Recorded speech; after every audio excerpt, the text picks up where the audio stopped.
Hi everyone, welcome back to my channel. I hope you're all doing well. In today's video, I'm going to show you how I make my digital stationery, my deco kits. This isn't exactly a step-by-step tutorial, more like a general overview, but I hope it'll be helpful to you. So let's get into how I made my new Summer Fruits deco kit. First, I'll start with backgrounds/patterns, the easiest thing to make. I typically use Canva, though I have used Sketchbook in the past to hand draw them.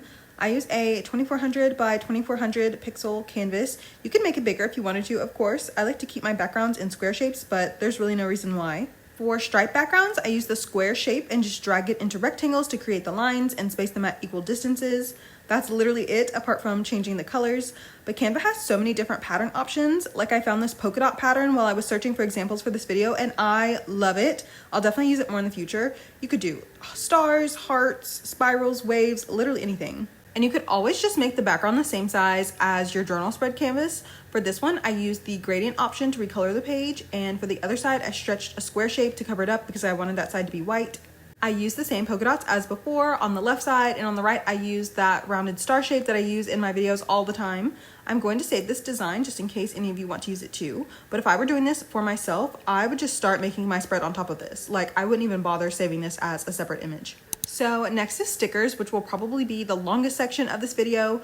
I typically make my stickers in Sketchbook, but I first wanted to show you some ideas in Canva, just because there are so many elements to work with on Canva.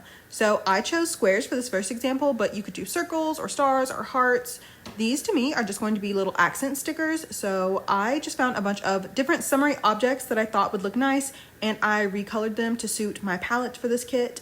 It's really as simple as that. I made a spread around Christmas time last year where I made some really big stickers and I added a dotted border around the edges, and those were also really cute. You could even make alphabet stickers like this, kind of like how I did in my Phantom Buster spread earlier this year. For the next page, I made some oval shaped stickers. This is an oval frame, and I like that you can recolor the outline of it. As with any frame on Canva, you can make the frame part be a color, a solid color, and it still works as a frame even if you recolor it. And actually, because it's a frame, you could add a background. That would be cute. Again, I just wanted these to be complementary to the square stickers that I just made, and I added some basic star shapes to two of them just to add a little extra color and detail. Adding some words would have been nice too. Speaking of adding some words, these next ones are text-based stickers. I do this a lot when I'm making spreads, adding a rounded square and filling it with the date or the title of a book. I usually use the 29LT Aeropix font. I don't know if that's how you pronounce it, but I love it. It's a pixelated font and I think it's so cute. But the options are endless on Canva. I wanted the blue sticker specifically to have a font that was similar to those I Heart New York t-shirts, so I picked a serif font. And again, if I were making these just for myself, I'd leave them like this, maybe group the items together, but since I'm giving them to all of you, I like to remove the background. If you pay for Canva, I know that you can just save it with a transparent background, but I'll have to do it the tedious way.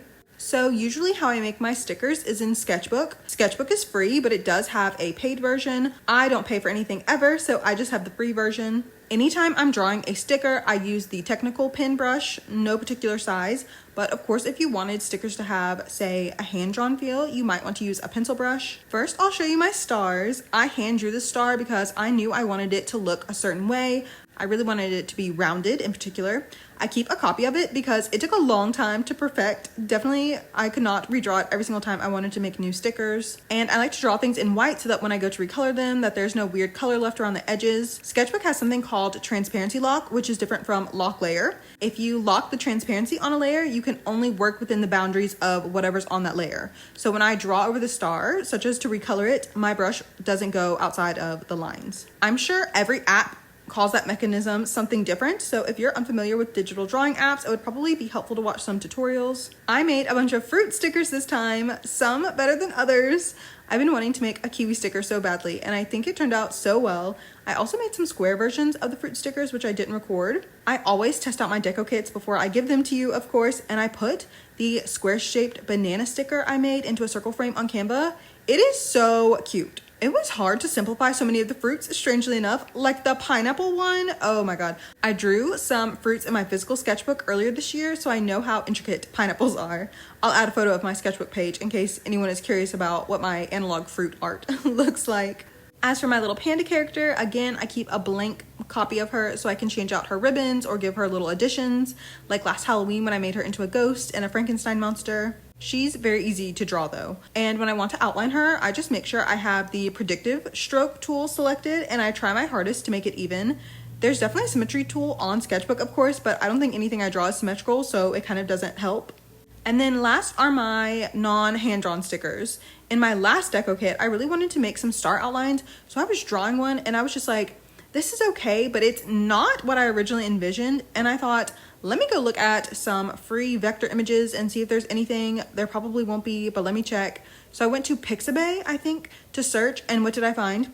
Exactly what I'd imagined. So I downloaded the star outline as well as a music note, the treble clef, and when I opened them in Sketchbook, I locked the transparency and colored them white, and I wanted them to be patterned.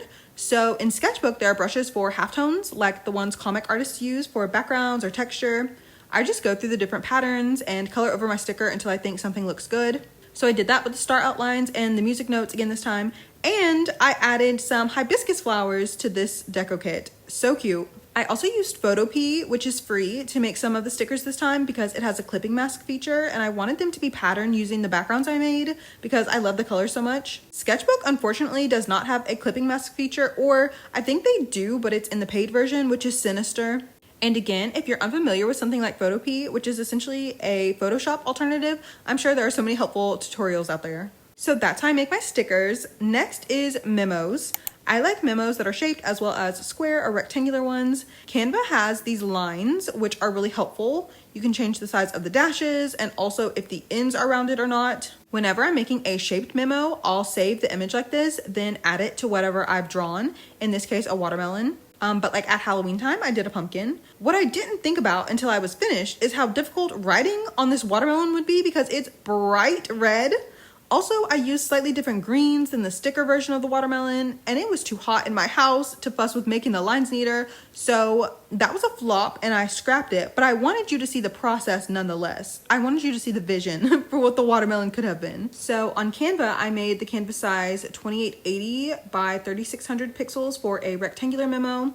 I added this scalloped border I sometimes use. I really love the shape, but it's not a recolorable element, so I always have to use the duotone feature, which is just a little annoying. I decided to make the lines rainbow. I don't know why, but I swear this color palette is so Hello Kitty to me. I guess it's the blue and the red borders. I don't know, it just reminds me of classic Hello Kitty and Mimi and Phoebe and Thomas and Tracy, her day ones. And I didn't record it, but I also made something else similar to a memo. It's a little sandwich cross section, so that way you can add the fruit stickers to it and make your own fruit sandwich. I thought that was kind of genius, LOL, even though I don't know how I'll use it in spreads. The final section is ID cards. I make the canvas size 2200 by 1480, and of course if you wanted it to be a vertical ID card, then you would just swap the numbers. If there's one thing I was put on this earth to do, it's make ID cards. This is one of my favorite things to do. I have so many other ideas. So the main thing I wanted to show you is this app within Canva called TextSmith. It has so many different fonts. Like with any design project, you'd have to go through all of them to pick out which ones you like. It allows you to have a fill color as well as an outline color. I usually try different color combos until I think something looks nice. And in this case, I layered different font color combos so that it would kind of look like a shadow. This time I made a front and a back for both ID cards. One design is a Surfer Girl Society membership card and the other is a fruit sandwich inspector badge. It's just so whimsical and fun to me. Most of the ID card is just using the square and rounded square shapes as well as the line shapes. And as for the fonts I use to write out like name, birthday, and such, I use different ones. There's not any set font that I use. Mainly, I just try to find whatever I think complements the theme of the ID card. But that's it. That's a general overview of how I make all of my stationery. I hope that this was helpful in any way to you. And of course, per usual, if you have a question, please let me know. I may have skipped over something. I'm not the best teacher in the world. Plus, this wasn't an in-depth tutorial. And I hope you love this new deco kit. I definitely do. I wish I could have gotten this video out earlier in the summer is all. I will have the link to the Google Drive folder for the Summer Fruits kit in the description box, along with all my other stationery deco kits, as well as the links to my social media accounts. Thank you so much for watching today. Thank you always for all of your support, and I'll see you in the next one. Bye everyone!